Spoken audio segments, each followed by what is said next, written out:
مرحبا بكم في فيديو جديد. تتجه الأنظار مساء الجمعة 13 مارس إلى الملعب الأولمبي بمدينة الرباط، الذي سيحتضن مواجهة قوية تجمع بين نادي الجيش الملكي المغربي ونظيره نادي بيراميدز المصري في ذهاب ربع نهائي رابطة أبطال إفريقيا توتال إنرجي، في صدام شمال إفريقي يحمل الكثير من الإثارة والتحدي بين ناديين يطمحان للذهاب بعيدا في المسابقة. يدخل نادي بيراميدز المصري هذه المواجهة بصفته حامل لقب، واضعا نصب عينيه الدفاع عن تتويج ومواصلة كتابة التاريخ في المسابقة، بينما يسعى نادي الجيش الملكي المغربي إلى استعادة أمجاده القارية والعودة إلى منصة التتويج بعد غياب طويل دام أكثر من 4 عقود منذ آخر تتويج له بلقب المنافسة عام 1985، وهو ما يمنح هذه المواجهة أهمية خاصة بالنسبة للناديين.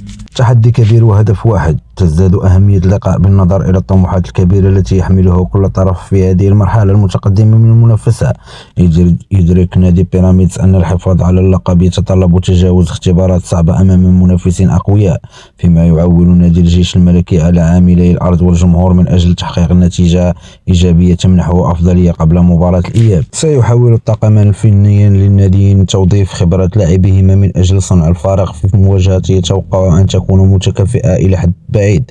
ويملك نادي بيراميدز مجموعة من اللاعبين أصحاب الخبرة القارية القادرين على التعامل مع ضغط المباريات الكبرى، في حين يعتمد نادي الجيش الملكي المغربي بدوره على عناصر مجربة اعتادت خوض المنافسة القارية وتملك القدرة على إدارة مثل هذه المواجهات الحاسمة. ورغم الغيابات التي قد تؤثر على حسابات الفريقين، فإن الرغبة في تحقيق الفوز تبقى حاضرة بقوة لدى الجانبين، إذ سيفتقد نادي بيراميدز خدمات لاعب وسط الميدان وليد الكرشي بسبب الإصابة. في المقابل سيغيب عن نادي الجيش الملكي كل من الدولي ربيع حليمات وحارس المرمى أيوب خياطي، غير أن النادي المغربي سيستعيد خدمات حارس المرمى المتألق أحمد رضا التكناوتي، الذي ينتظر أن يضيف خبرته إلى تشكيلة الفريق في هذه المواجهة المهمة.